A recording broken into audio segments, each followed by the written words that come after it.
I take one element that's there already. I take it out. For example, there's elements here. And I have here size h, right? Okay, I still have some left over. Take this. I have size h. I have elements here. Still some left over. Size h. Yeah. Size h. And there's no more left. By the way, this argument only works for finite group sets, finite sets. But here's the funny thing. I can extend it to infinite sets because infinite subgroup implies that the bigger group has to be infinite. And infinity always defines infinity. So we can say, so it's, I'll explain it in a bit when I talk about Lagrange. Actually, I'm going to say Lagrange's theorem right now. So notice, I just partitioned the group into distinct sets of size h. So in other words, and h was some subgroup, an arbitrary subgroup. So the number of elements in a subgroup times some integer. So in this case 4. Or let's say some integer equals the order, the size of the big group of the group. That is cool. Cool result. Lagrange's theorem. Remember for the rest of life. So Lagrange's theorem. Remember this for the rest of life.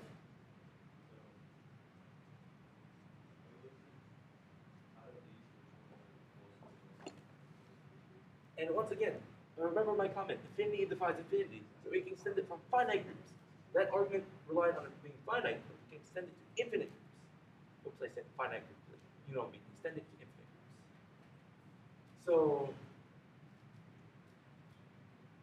the order, order really means size of a subgroup divides the order of the group. That is a beautiful result. Well, very simple, just directly from a equivalence relation and niceness properties, many nice properties of a group. So that is Lagrange's theorem. So what does this have to do with Fermat's little theorem, Euler's theorem? So remember, we had to use proof with bijection, with pigs in cages, and all that. Proof of Euler's theorem, simply prove it's a group. And then, so Euler's theorem, generalization of Fermat's little theorem. The proof of that, this is like a generalization to the proof of the one number theory. I would say so. Well, not exactly. It involves multiplication on sides and switch and nice product stuff. This proof rolls Lagrange's theorem. It's much. I can use Lagrange's theorem to prove. You know what? I can't say that myself. Fine. 2 different proofs. We say for now, but they used the idea of a bijection. I would say 2 different proofs because this does not involve multiplication of these things. And then it does involve inverses like groups, but not entirely the same. Okay, so remember, you have to remember this because that's all through the class, and I taught it, and I even taught it on YouTube. Well, more like I recorded the class and put it on YouTube. So you should all remember this. Remember that the relatively prime numbers, right? The set Rn equals the set X where GCD of X comma n equals 1. So for example, let's look at the element n x is in Z or Z plus. So for example, we look at the elements, let's look at R7. What is relatively prime to 7? Well, 1 is relatively prime to 7, so is 2, so is 3, 4, 5, and 6. What is relatively prime to 8? Let's see, 1 is relatively prime to 8, not 2, because 2 and 8 have a factor. The other 3, 4, 5, 7. There you go. And notice. So, okay. Lagrange theorem. Oh, by the way, notice that this guy forms a loop under, in this homework assignment. So Rn under multiplication mod, remember multiplication, when we do Rn in number theory, we work mod n. Multiplication mod n. Here's a group. Prove this for your homework. This is exercise, simple exercise. You write on napkin, you solve easily. Okay. So this is Rn. But first of all, I'm going to prove a corollary to Lagrange theorem. It takes 10 seconds. First of all, remember, we have an element x. I can look at the powers, right? So all definition of x order is x. So highest, the lowest x, which is x to the n, equals e, right? Lowest n.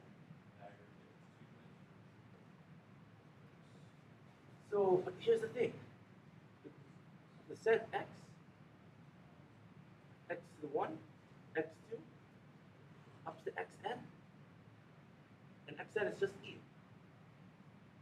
Notice that, okay, this is definition of order. Let me write it down. Definition. The order of an element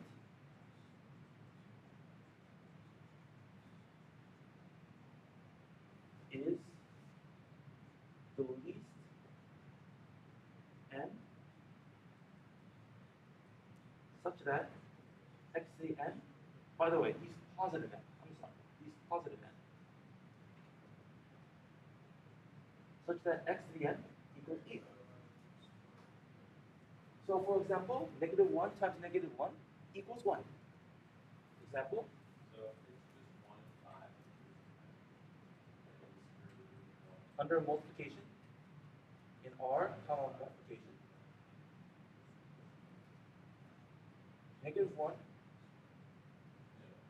times negative 1 equals 1. So n here equals, so least n equals 2. Very simple. Negative 1 to 2 equals 1. Very good? Cool. Okay. So here's something cool fact. Or very simple to prove. It's just 10 seconds. Theorem. The order, or corollary, look up this thing, actually. Corollary. Okay. Let's erase this.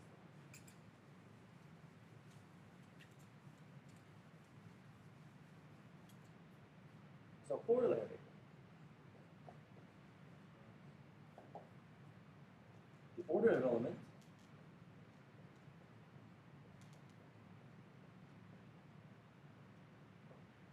divides the point of this is, notice, this guy, the set here, negative 1's in the group, negative 1, comma 1 is actually a subgroup of R. Very simple. You can prove easily, but you know, it's abelian, secret, it's nice, that all the powers of x, let's say xn, where from n equals 1 to, this is actually order of x. This is definition. Like same thing when we had order of a group, this is the order of the elements. Where n is in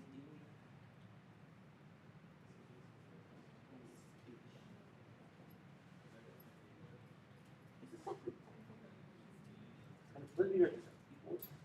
It's really just e x to the 1, x to the 2, x to the n, or x to the n minus 1, is a subgroup. And actually, n doesn't even have to be finite. X, the order of x does not even have to be finite. It can be infinite order, and that's still a subgroup.